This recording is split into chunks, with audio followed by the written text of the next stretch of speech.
always spoke like volume meant truth. Like the loudest voice in the room deserved the floor, the respect, the decision. I stayed quiet, not because I was shy, not because I lacked strength, but because I knew something they didn't. Real power doesn't shout, it erases the need for sound. I remember the way they looked at me, like silence meant lesser, like observation meant weakness. I watched them build systems made of noise, watched them drown each other in empty words, approval hunting, fear masking, power pretending noise. And I stood there, unmoving, unheard, but watching everything. They mocked what they couldn't understand, called me passive, emotionless, detached. But what they couldn't see was the structure underneath my stillness.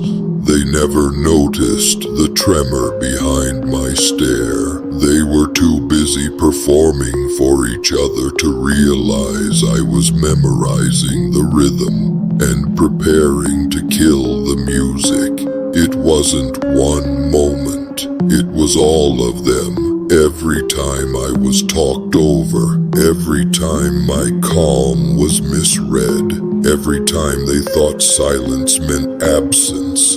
That was their mistake. They thought I wasn't there because I didn't make noise, but I was there, deep, rooted, and becoming. They pushed for reaction. I gave them reflection. They escalated. I disappeared behind my own eyes. They tried to dominate space with chaos. I didn't fight for air. I waited until I became the atmosphere. And by the time they noticed, their lungs already forgot what breathing without fear felt like. You don't raise your voice to compete with chaos. You end it, not by being louder, by being still enough to erase the room. They started noticing the shift, not because I said anything, but because things stopped making sense when I didn't react.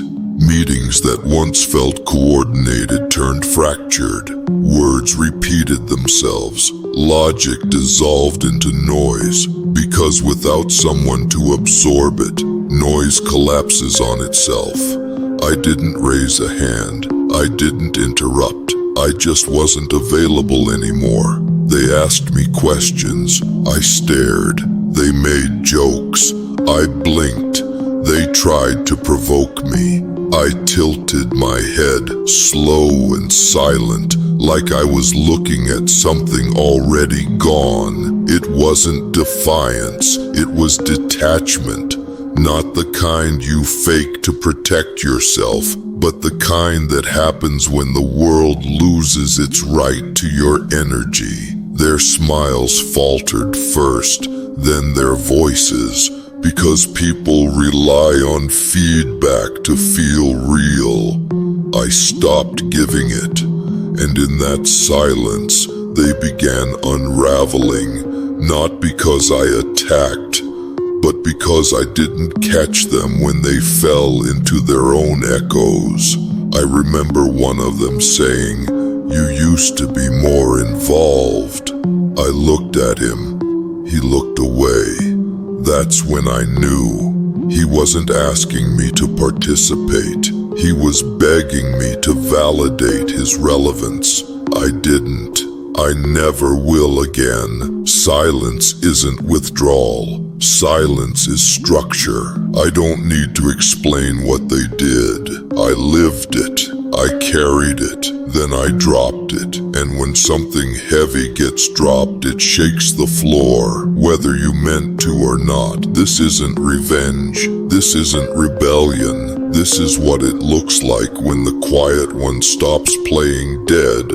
They began editing their behavior in real time, pausing, measuring, rewording, not out of respect, but fear. not of punishment but irrelevance, because they started to understand. I wasn't reacting not out of restraint, but because their actions no longer had weight.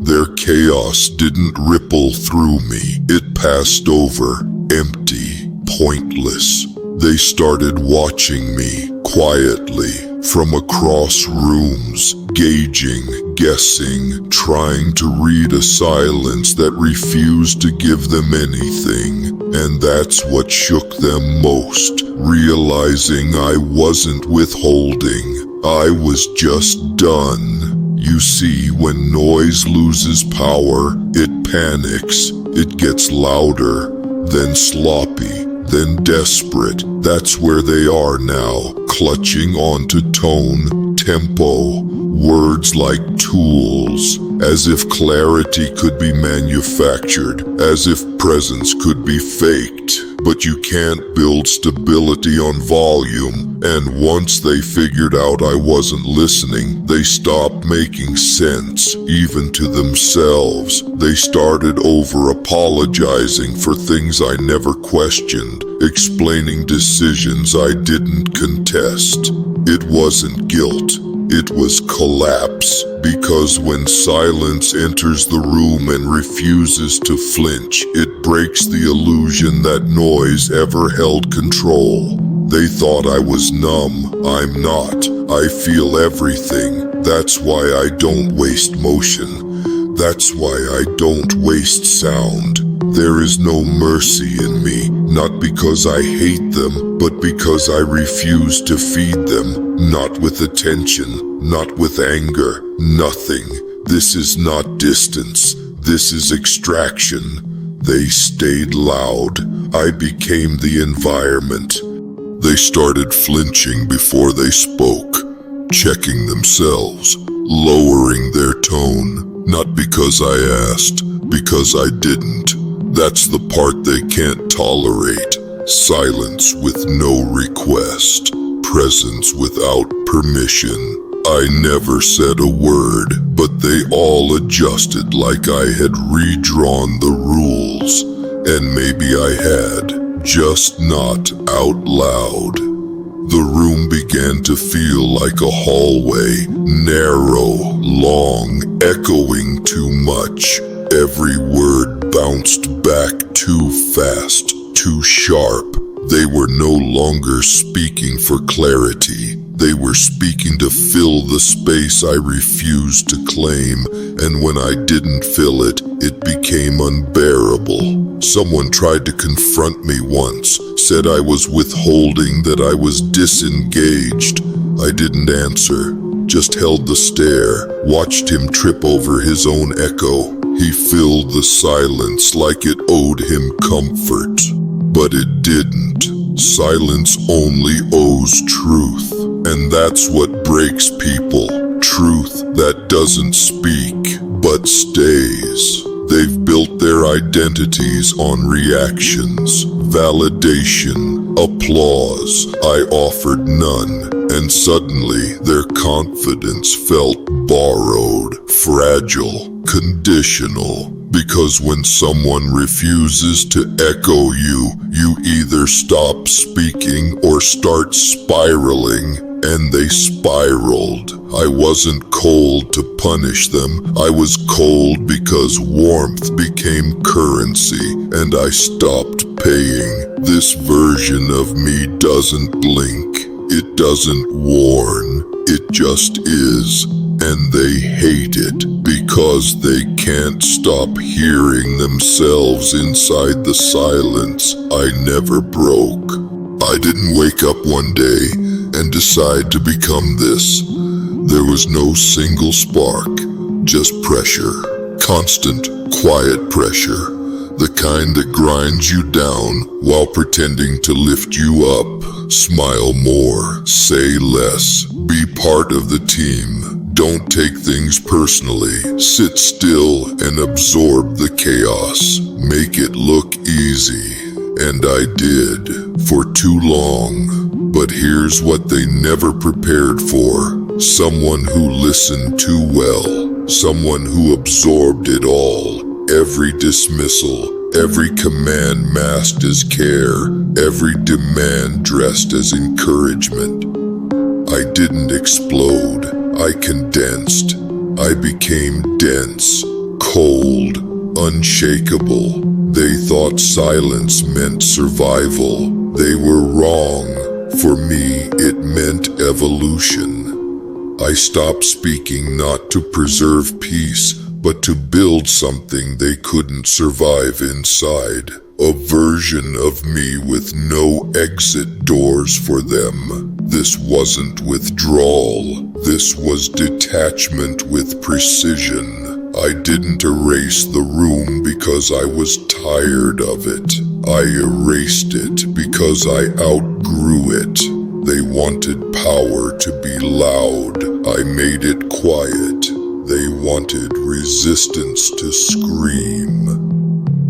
And if you're here, still watching, still breathing, then maybe you felt it too. The silence, the burn, the shift. Good. Let it harden you.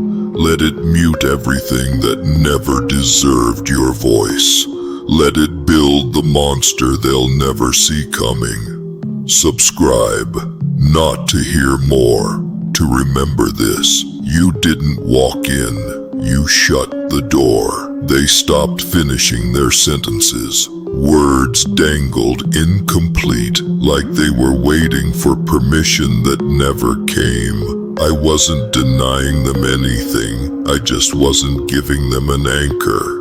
That's what silence does when it's not afraid. It disorients.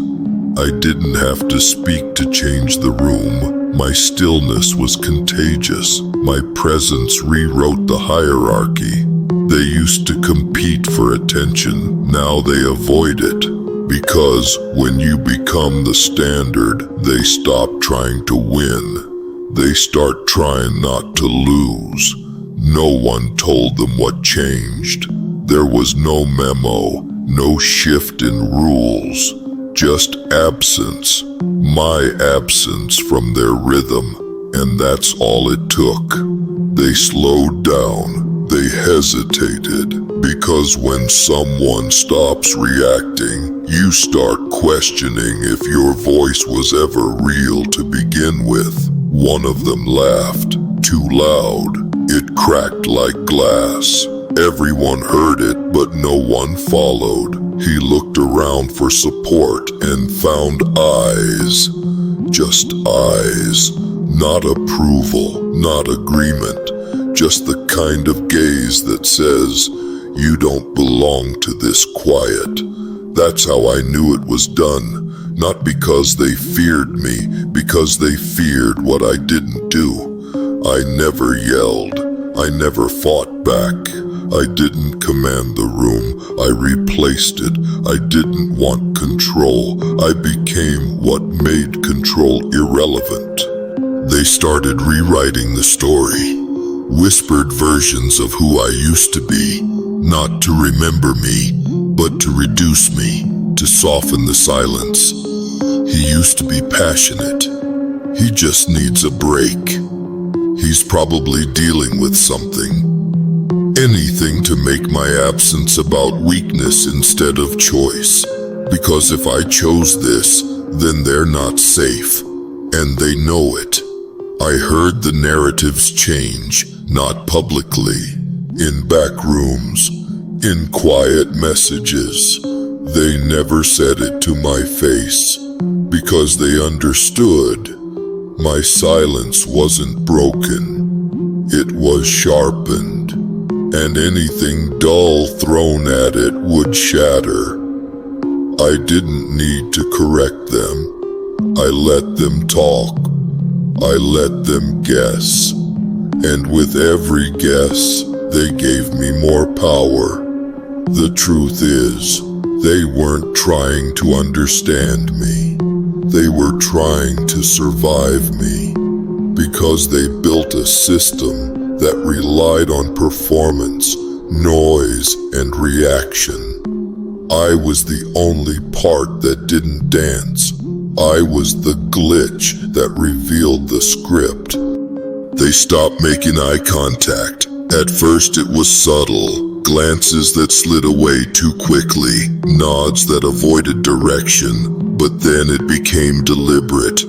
No one looked at me, not because they forgot me, because remembering me meant facing what they helped create, and none of them wanted to see that reflection staring back with no apology. They moved around me like I was furniture, unchanging, inevitable, and quietly judging. They filled their time with fake importance, metrics, revisions, echoes of control, as if they could rebuild a reality where my silence didn't exist.